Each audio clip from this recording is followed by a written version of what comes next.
Assalamualaikum warahmatullahi wabarakatuh. Pada video kali ini saya akan membahas tentang bilangan berpangkat dan bentuk akar bagian ketiga dengan subbab konsep bentuk akar. Nah, namun sebelum ke bentuk akar, saya akan mengingatkan kembali tentang bilangan rasional dan bilangan irasional. Untuk bilangan rasional adalah bilangan yang dapat dinyatakan dalam bentuk A per B, dengan A dan B-nya adalah bilangan bulat, kemudian B-nya tidak boleh sama dengan 0. Jadi bilangan rasional itu dia bisa dinyatakan dalam bentuk pecahan ya.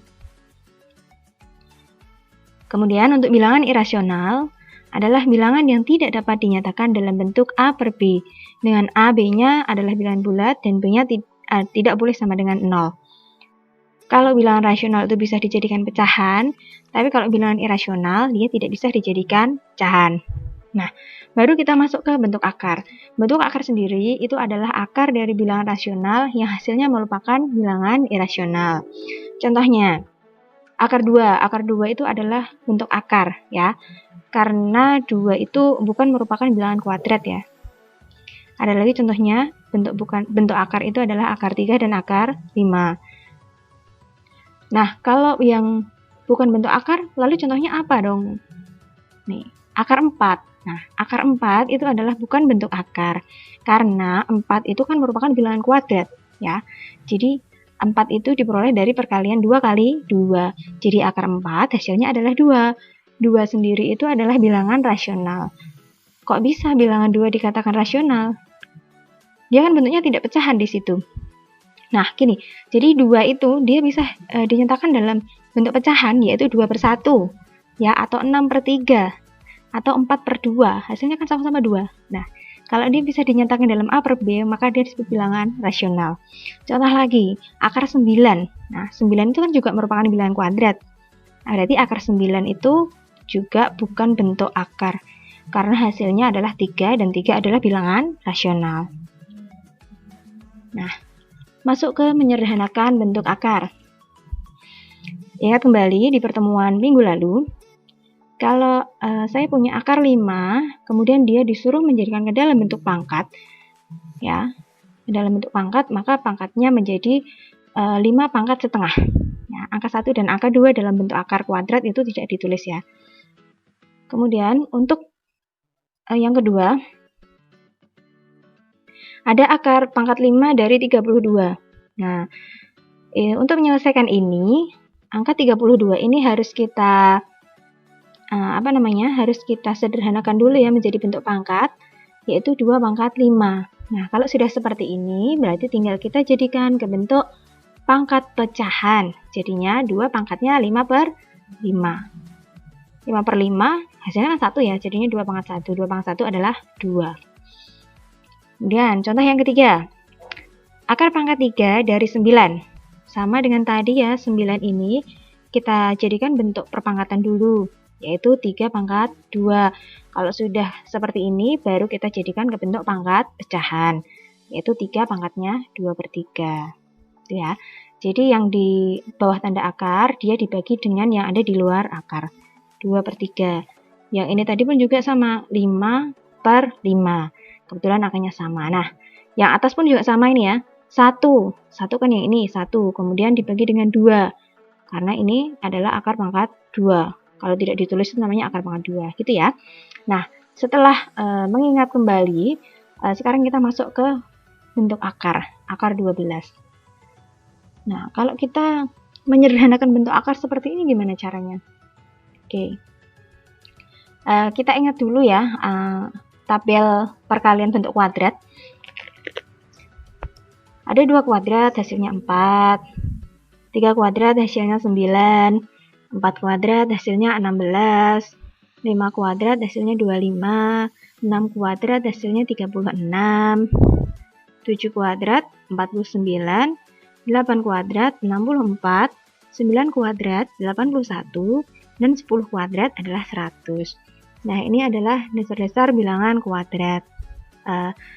Kalau bisa ini dihafalkan ya, supaya mempermudah dalam menyederhanakan bentuk akar. Nah, sekarang gini. Akar 12. Oke. Kalau 12 ini, kira-kira dia bisa dibagi dengan angka yang mana yang ada di sini? Nah, betul sekali. Dia bisa dibagi dengan angka 4. Jadi 12 itu merupakan perkalian dari 4 kali 3. Nah, 4 kali 3 kemudian kita pesah. Akar 4 dikalikan akar 3. Akar 4 sendiri tadi berapa? Akar 4 ya, 2 ya. Berarti 2 akar 3. Nah, selain menggunakan tabel perkalian kuadrat, kita bisa menggunakan pohon faktor ya. Misalkan gini ya, 12. Kita bagi 2 hasilnya 6.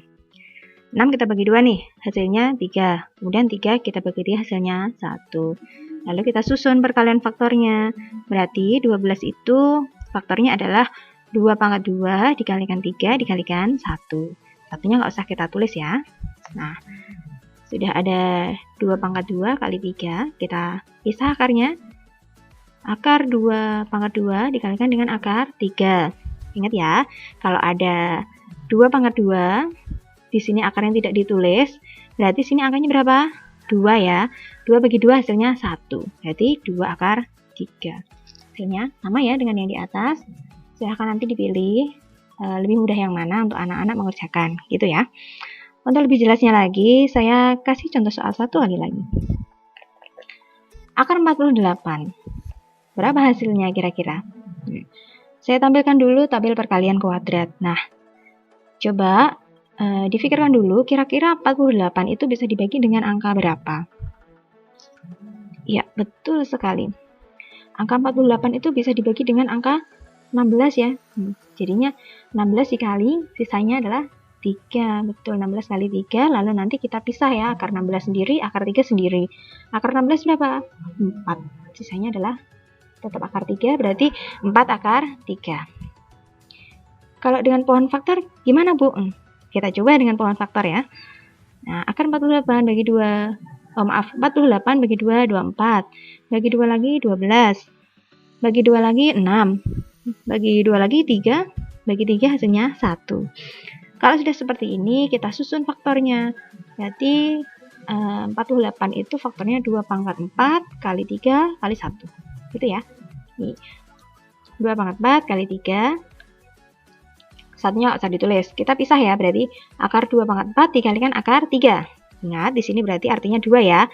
Ini 4 bagi 2 hasilnya 2. 2 pangkat 2 akar 3. 2 pangkat 2 adalah 4. Jadi 4 akar 3 hasilnya. Nah, untuk soal berikutnya. Saya punya akar 90 nih. Akar 90 kira-kira bisa dibagi dengan bilangan kuadrat di tabel ini dibagi dengan berapa? Betul sekali, dibagi dengan 9 ya. Jadi perkaliannya adalah 9 kali 10. Akar 9 kita pisah sendiri, akar 10 kita pisah. Akar 9 ketemunya 3, sisanya adalah akar 10. Jadi hasilnya adalah 3 akar 10. Kita coba nih dengan bentuk pohon faktor. Nah, itu ya, 90 bagi 2, 45. Bagi 3, 15. Bagi 3 lagi, 5. Bagi 5 hasilnya 1. Kalau kita susun perkalian faktornya, berarti kan 2 dikalikan 3 pangkat 2 dikali 5 dikali 1. Oke. 2 kali 3 pangkat 2 kali 5 ya. Yang ada bentuk kuadratnya saya pisah, berarti sini akar pangkat 2 dari 3 pangkat 2 dikalikan sisanya adalah 2 kali 5 ya. Ingat di sini adalah 2 ya, berarti 2 bagi 2 hasilnya 1. Berarti jawabannya ketemu 3. Kemudian akar 2 kali akar 5 hasilnya akar 10. Jadi jawabannya 3 akar 10. Nah, mudah bukan dalam menyelesaikannya? Silahkan anak-anak bisa memilih menggunakan cara dengan pohon faktor atau langsung menggunakan tabel perkalian bentuk kuadrat. Itu ya. Nah, setelah menyederhanakan bentuk akar, saya masuk ke sifat-sifat bentuk akar. Yang pertama untuk perkalian bentuk akar.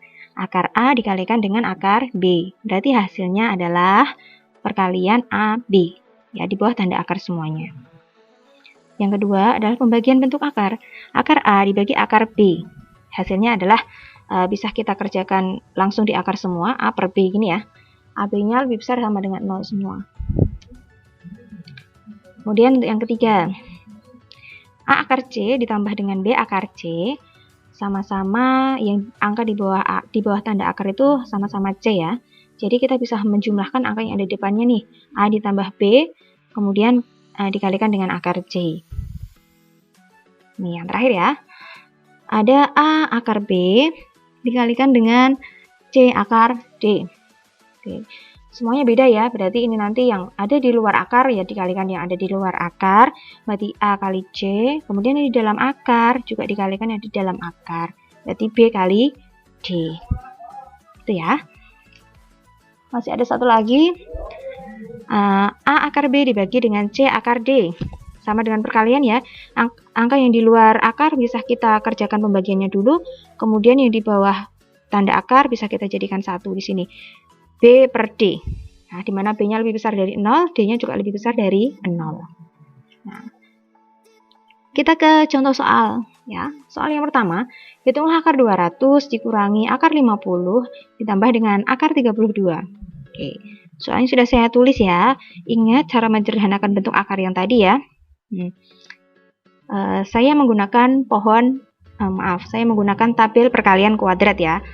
Pertama kita mencari dulu perkalian dari 200 yang menggunakan bentuk perkalian kuadrat. Saya tampilkan dulu tabelnya. Nah, kira-kira 200 ini dia bisa dibagi dengan berapa di antara bilangan kuadrat ini? Oke. Betul, dia bisa dibagi dengan 4 ya.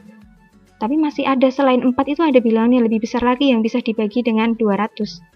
Berapa dong? 100, betul sekali. Ya, 100. Sisanya adalah 2, berarti 100 kali 2. Betul. Kemudian 50. 50 kira-kira dia bisa dibagi dengan angka kuadrat berapa? Oke ya, dari atas kita turun ke bawah. Oh, 25. Betul. Berarti 25 dikalikan 2 ya sisanya ya.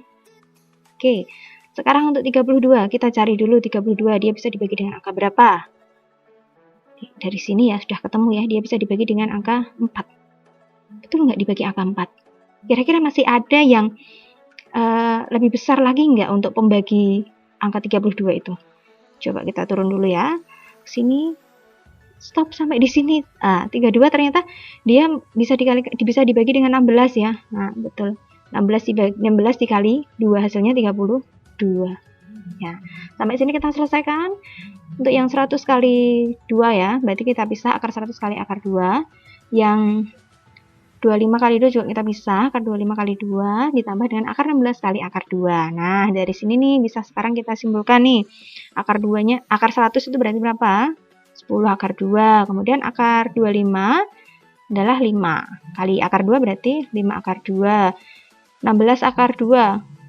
Nah, akar 16 sendiri adalah 4 ya. 4 kali akar 2 berarti tetap 4 akar 2. Nah, menurut sifat dari bentuk akar, kalau yang di bawah tanda akar ini angkanya semuanya sama, berarti kita tinggal menjumlahkan dan mengurangkan angka yang ada di depannya ya. Berarti 10 dikurangi 5 ditambah dengan 4, hasilnya adalah 9 akar 2. Oke, untuk soal yang kedua, jika diketahui akar 2 itu adalah 1,41, maka berapakah hasil dari akar 8? Nah, ini kita tulis dulu akar 8 ya. Kemudian kita cari dulu akar 8 itu perkalian dari berapa kali berapa yang kira-kira ada bilangan kuadratnya.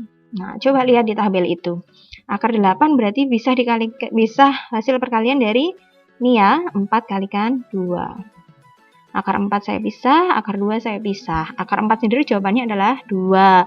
2 masih sisa akar 2, 2 kali akar 2 hasilnya 2 akar 2. Nah, karena di sini akar 2-nya itu diketahui 1,41, berarti tinggal kita ganti 2 dikalikan 1,41. Jadi hasilnya 2,82. Untuk soal yang ketiga, nyatakan akar 54 dalam bentuk A dan B. Dengan A itu adalah akar 2 dan B-nya adalah akar 3. Nah, caranya yang pertama sama seperti tadi ya, kita sederhanakan dulu dari akar 54 itu berapa. Coba lihat tabel bilangan kuadratnya. Bisa dibagi dengan berapa 54 itu?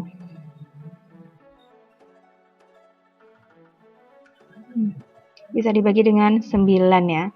Berarti 9 kali 6. Nah, kita pisah akar 9 sendiri. Dan akar 6 itu kalau dijabarkan itu adalah 2 kali 3. Kenapa saya jabarkan 2 kali 3? Karena di soalnya itu diketahuinya adalah A-nya akar 2, B-nya akar 3. Nah, kebetulan angka 2 dan angka 3 itu kalau dikalikan hasilnya adalah 6. Makanya 6-nya di sini saya ganti 2 dikali 3. Nah, akar 9 sendiri jawabannya adalah 3 ya. Dan akar 2 kali akar 3 bisa kita ganti A dan B. Akar 2 kita ganti A, akar 3-nya kita ganti B. Jadinya tinggal 3 dikalikan A dikalikan dengan B. Hasilnya adalah 3AB. Baiklah anak-anak, sampai di sini dulu videonya. Silahkan bisa diulang-ulang lagi sampai benar-benar paham. Dan bisa dikerjakan dengan latihan soal di buku paket kalian masing-masing. Jika masih belum paham, silahkan tanyakan di kolom komentar. Jangan lupa like, share, dan subscribe ya. Assalamualaikum.